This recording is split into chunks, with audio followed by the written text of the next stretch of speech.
Good morning વિદ્યાર્થી મિત્રો। તો આપણે આજે સંસ્કારની શ્રીમતાઈ લેખિકા છે કુંદનિયા કાપડિયા।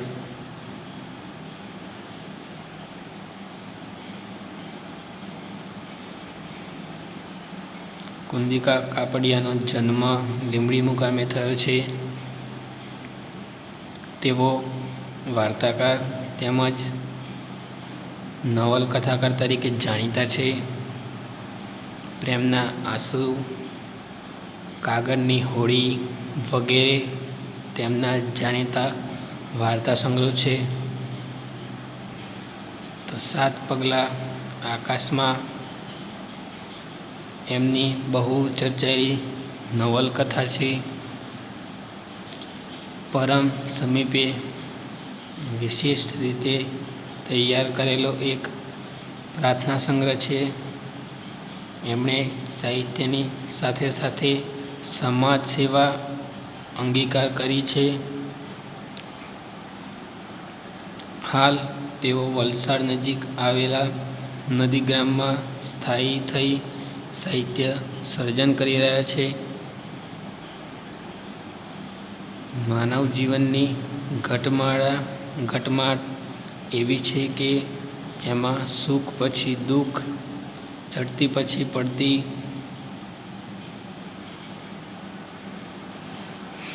કુદરતના ક્રમ પ્રમાણે અવશ્ય આવતા જ હોય છે। આવે સમયે જરા પણ વિચલિત થયા વગર સ્વચ્છતા જાળવી રાખી આવી પડેલી પરિસ્થિતિને ખરા દિલથી સ્વીકાર કરવો એ જ સાચા સંસ્કાર છે। એમાં જ સંસ્કારની શ્રીમતાઈ રહેલી છે। એક સમય હતો જ્યારે શેઠ જગમોહનદાસ અને તેમનું કુટુંબ શ્રીમતાઈમાં ઝૂલતું હતું। અચાનક ભાગ્યની દશા પલટાઈ ગઈ। કાયમી ગરીબી તેમના કુટુંબ પર ઉતરી આવી। ત્યારે પણ કુટુંબનો એક સભ્ય આબાલ વૃદ્ધ સૌ કોઈ સ્થિતિનો વાંક કાઢવાને બદલે કે નિરાશ થવાને બદલે પોતાના ભાગે આવતું કર્તવ્ય બજાવવાનું અને એકમેકને મદદરૂપ થવાનું ચાલુ રાખે છે। તો જોઈએ સંસ્કારની શ્રીમતાઈ। કવિ છે કુંદનિયા કાપડિયા, જન્મ ઈસવીસન 1927। તો જોઈએ કે જગમોહનદાસ એટલા શ્રીમંત હતા કે એમના વર્તુળમાં તે રાજા નામથી જ સંબોધાતા। લક્ષ્મી દેવીએ બે હાથે તેમની આરતી ઉતારી હશે।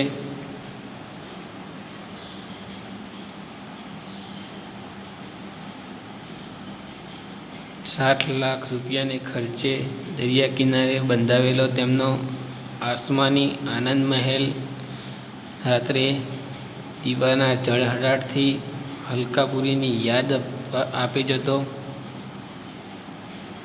તેમને ઘેર 6 મોટર ગાડીઓ હતી અને નોકર ચાકરનો તો પાર નહીં।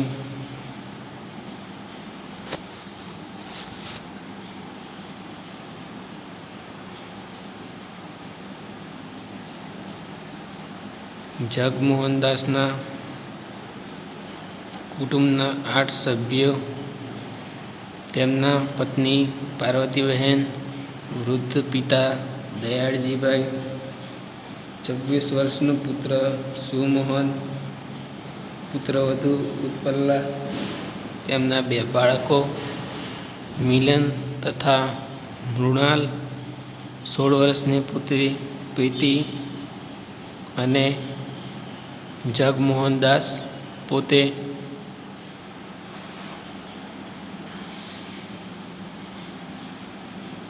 આટલા બધા વૈભવી સ્થાનમાં જ્યાં દરેક જણ પોતાની ઈચ્છા પ્રમાણે કરી શકતું હોય ત્યાં કુટુંબમાં ઘર્ષણનો કે એવો પ્રસંગ સાનો ઊભો થાય. બધા લોકો ખૂબ સુખી હતા. જિંદગી સામે ફરિયાદ કરવાનું એમની પાસે કોઈ કારણ નહોતું. પણ વિધાતાના ખેલમાં એ અજબ વળાંકો રહ્યા હોય છે. જગમોહનદાસ સટ્ટાનો વેપાર કરતા હતા. વેપારમાં એમને એક ભયંકર ફટકો પડ્યો અને વિપત્તિ જ્યારે આવે છે ત્યારે એકલી નથી આવતી, સાથે એના લાવ લશ્કરને પણ લાવે છે. એ કહેવત અનુસાર એ ફટકાની પાછળ એક પછી એક આઘાતો, પરાજયો, નુકસાનીની પરંપરા ચાલી આવી.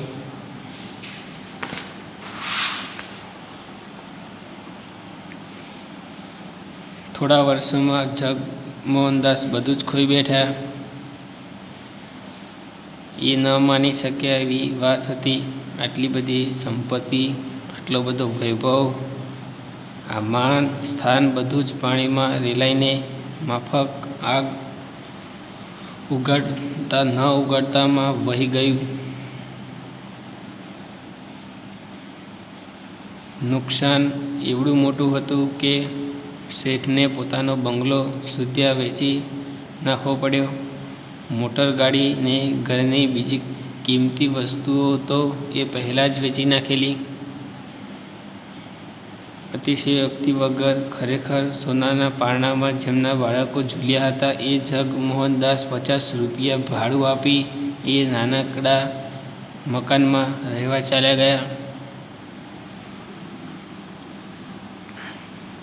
શ્રીમતાઈ માણસના સ્વભાવને એક પ્રકારની અક્કડતાથી સજાવી રાખે છે અને વૈભવનું ઊંચું આસન એના સ્વભાવને અમીરી બેપરવાઈનો અંચડો પહેરાવે છે.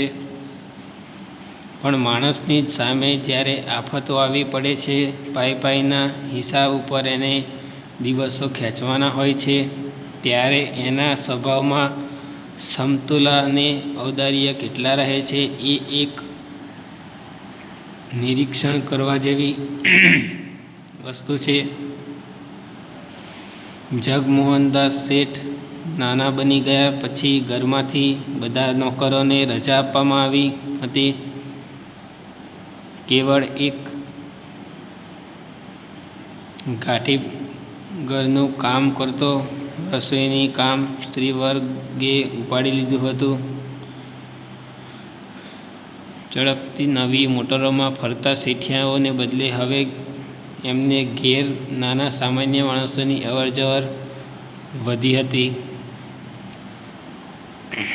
જગમોહનદાસની પુત્રી પ્રીતિ મારી મિત્ર હતી. હું એ લોકોને ઘણા સમયથી ઓળખતી, પણ મારું એમને ત્યાં જવા આવવાનું ઓછું રહેતું. પણ એમને બદલાયેલી સ્થિતિ પછી હું એમને ત્યાં અવારનવાર જતી અને પ્રીતિ અને એની બાને કામ કરવામાં મદદ કરતી. એ લોકો કદી કામ નહોતું કર્યું એટલે અગવડો તો પારાવાર ઊભી થતી, પણ તેઓ એને નિભાવી લેતા. એક દિવસે બપોરે હું એમને ત્યાં ગઈ ત્યારે બહારના વરંડામાં દયાળજીભાઈ બેઠા બેઠા ચશ્મા ચડાવીને છાપું વાંચતા હતા. પાસે જઈને મેં કહ્યું, નમસ્કાર દાદા, કેમ છો? તબિયત તો સારી છે ને? છાપું ખસેડી ચશ્મા ઠીક કરી મારી સામે જોઈ દાદા મીઠું હસ્યા. ઘણા દિવસે આવી બેટા, પ્રીતિ કહેતી હતી. તું બહાર ગામ ગઈ છો, તબિયત તો સારી છે ને? હું તો દાદા વળી કઈ દિવસે મજામાં નથી હોતી, પણ તમે કેમ છો એ તો કહો. દાદાએ હળવો નિશ્વાસ મૂકીને કહ્યું, મારે શું દુઃખ છે દીકરી? ત્યારે બેઠો બેઠો ખાતો હતો, આજે બેઠો બેઠો રોટલો ખાઉં છું. મને કશી વાતની તકલીફ નથી. હજુ આજે પણ સવારે હું પથારીમાંથી ઉઠું છું કે મસાલો નાખેલી ગરમ ચાનો સરસ કપ હાજર થઈ જાય છે. વહુ મને પૂછીને રસોઈ બનાવે છે ને મારી તબિયત માટે જુદું પણ રાંધે છે. બપોરે છાપા વાંચું છું ને સાંજે ફરવા જાઉં છું. મોટર નથી એટલે હવે ચાલવાની કસરત મળે છે. તે ઉલટું સારું રહે છે. તો દાદા તમે નિશ્વાસ કેમ મૂક્યો? એમ છે દીકરી, જ્યાં સુધી સાહેબી હતી ત્યાં સુધી બેઠો બેઠો ખાતો હતો. તે કશું ખરાબ નહોતું લાગતું, પણ આજે જેણે કદી કશું કામ નહોતું કર્યું એવા આ પાર્વતી, પ્રીતિ, ઉત્પલ્લા જોશભેર કામ કરવા લાગી ગયા છે. ત્યારે હું બુડ્ઢો કશું કર્યા વગર ખાઉં છું તે મને ખૂચે છે. પણ હું હવે શું કરી શકું? મારી જુવાનીમાં મેં તો ઘણું બધું કામ કર્યું છે, પણ અત્યારે આ અવસ્થામાં મને કોણ કામ આપે? બસ આ જ વાતનું દુઃખ રહ્યા કરે છે. દાદા ફરી એમનું મીઠું પણ વિલાયેલું હાસ્ય હસ્યા. કાંઈ નહીં દાદા, તમારી અવસ્થા પણ ક્યાં છે કામ કરવા જેવી? મેં આશ્વાસન આપવાનો પ્રયાસ કરીને અંદર ગઈ ત્યાં સુમોહન બહાર જતો વચ્ચે જ મળી ગયો. ઓહો દર્શનાબેન, ઘણે દિવસે કાંઈ? હા, જરા બહાર ગામ ગઈ હતી. કેમ છે કામકાજ? નવી નોકરીમાં આનંદ છે ને? આનંદ તો છે દર્શનાબહેન. છેક અમેરિકા જઈને ભણી આવ્યો એ નકામું તો ન જ જાય ને. પણ એ વાતનું છે કે એના મોં પર વિષાદની રેખાઓ દોરાઈ, એ વાતનું મને ખૂબ જ દુઃખ થાય છે. આ પ્રીતિ ઉપર મારી બહુ જ આશા હતી. એને ડૉક્ટર બનાવી અમેરિકા ભણવા મોકલવી હતી. તમે તો જાણો જ છો એ ભણવામાં કેટલી હોશિયાર છે, મારા કરતાં ક્યાંક વધારે.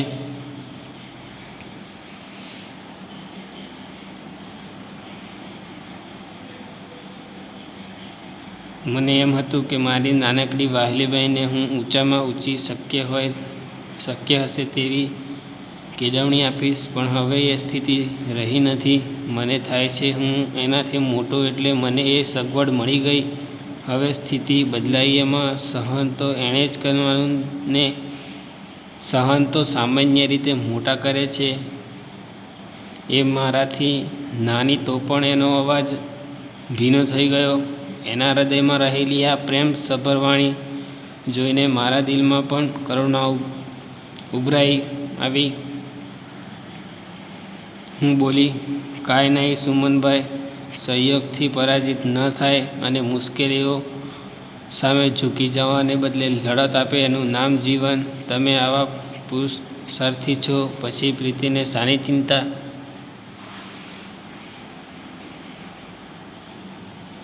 તપસ્વીની ઉમાના જેવી શુભક સ્મિત કરી ઉત્પલ્લા ભાભી બોલ્યા, અરે બહેન, તમે પણ શું એમ માનો છો કે બંગલો ને મોટર ગાડી જ માણસને સુખ આપે છે? અરે આ કામ કરવામાં જેટલી મજા પડે છે, સાંજના એ નોકર પરથી થાકીને આવે, અમે જમી લઈએ, પછી રાતે 2 ઘડી વાતો કરતા જે સીધો આનંદ મળે છે એ પેલા પાર્ટીને, ક્લબને, મિજલસોમાં ક્યારેય ન મળતો. પણ એક રંજ તો મનમાં રહે છે. આજ સુધી કામ કર્યું નથી એટલે બરોબર ફાવટ આવી નથી. કામ કરતાં પુષ્કળ વાર લાગે છે. થાય છે પહેલેથી થોડું કર્યું હોત તો આજે આટલો વખત એની પાછળ ન જાત, અને આજે મને વખત મળત તો હું પણ થોડું ઘણું કમાઈ એમના બોજને હલકો કરી શકત ને. બસ આટલો શોખ મનમાં થયા કરે છે. પણ મને લાગે છે કે થોડા સમયમાં મને આ કામની ફાવટ આવી જશે. પછી હું કોઈ શાળા કે એમ કામ કરવા જઈશ. પાર્વતીબહેન માળા ફેરવીને હમણાં જ ઊભા થયા હતા. મને જોતાં જ બોલ્યા, આવ દર્શના, તું આવે છે તો ગમે છે. હું તો હવે એટલી એકલી પડી ગઈ છું. પ્રીતિ કોલેજ જાય છે ને ઉત્પલ્લા તો ઘરકામને અડગવા સુદ્ધા દેતી નથી. મિલન મૃણાલને તૈયાર કરું તો પણ કહે, ના બા, અમે બધું કરીશું, તમે રહેવા દો. પછી આખો દિવસ કરું શું? એ હસી, કેવા નસીબદાર સાસુ છો તમે કે આવી વહુ કાંઈ સહેલાઈથી નથી મળતી. એ મારી નજીક આવે ધીમે સ્વરે બોલ્યા, તે તું શું માને છે કે એ મારું નસીબ છે? એ તો છે દાદાજીના પુણ્યનું બળ. મને ખબર છે ને, દાદાના દિલ ભગવાન બેઠા છે. જિંદગીમાં કદી ખોટું કામ એમણે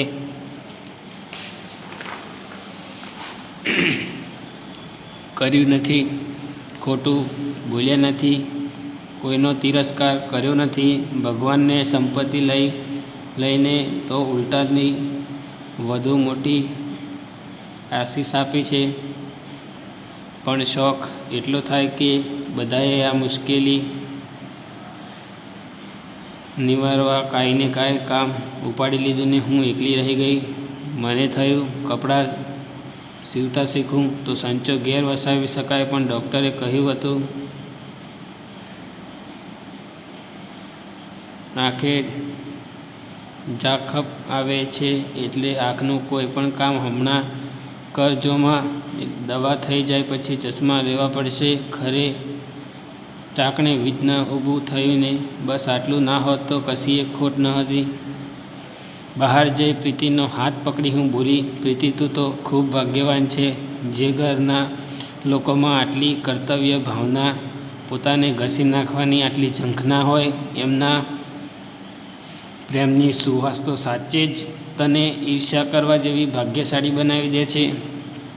મારી સામે આનંદથી જોઈ પ્રીતિ બોલી, કર્તવ્ય ભાવના? હું તો એને શ્રીમંતાઈ કહું છું.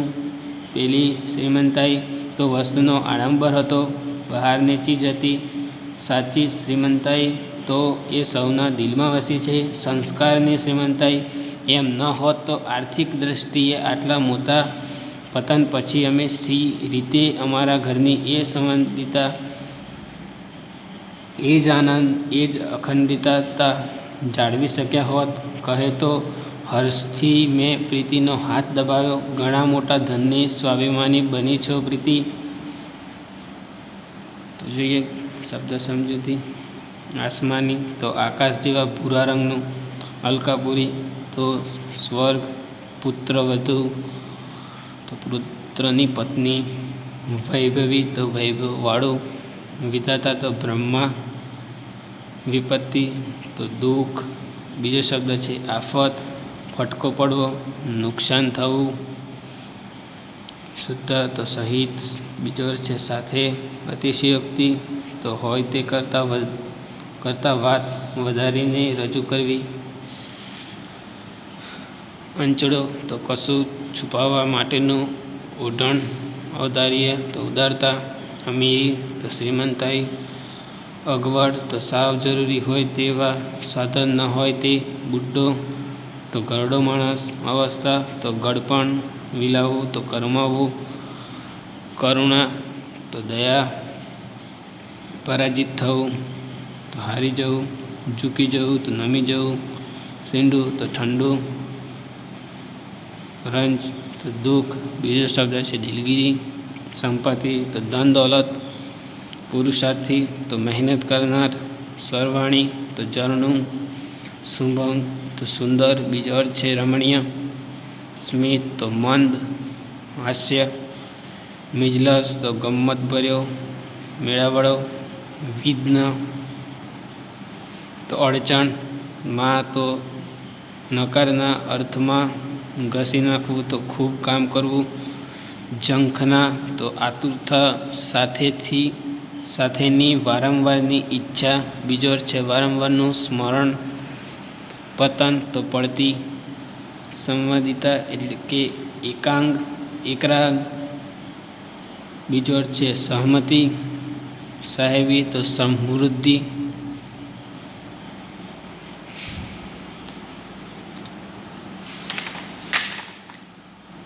જોઈએ કે માનવ જીવનની ઘટમાળા એવી છે કે એમાં સુખ પછી દુઃખ અને ચડતી પછી પડતી કુદરતના ક્રમ પ્રમાણે અવશ્ય આવતા જ હોય છે.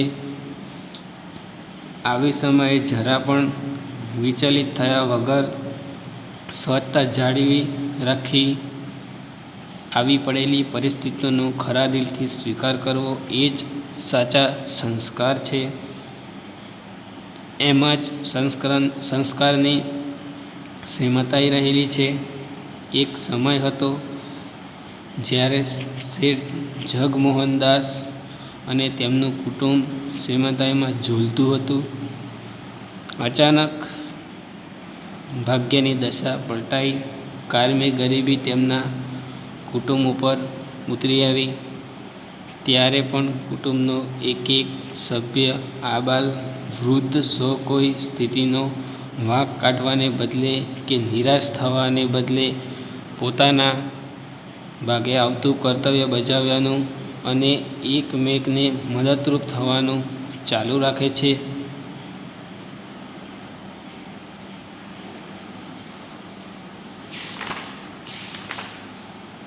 એટલે જ તો જોઈએ કે કર્તવ્ય ભાવના, હું તો એને શ્રીમંતાઈ કહું છું. પહેલી શ્રીમંતાઈ તો વસ્તુનો આડંબર હતો, બહારની ચીજ હતી. સાચી શ્રીમંતાઈ તો એ સૌના દિલમાં વસી, જે સંસ્કારની શ્રીમંતાઈ. એમ ન હોત તો આર્થિક દૃષ્ટિએ આટલા મોટા પતન પછી અમે સી રીતે અમારા ઘરની એ જ સંવાદિતા, એ જ આનંદ, એ જ અખંડિતતા જાળવી શક્યા હોત. કહે તો હર્ષથી મેં પ્રીતિનો હાથ દબાવ્યો. ઘણા મોટા ધનની સ્વાભિમાની બની છો પ્રીતિ.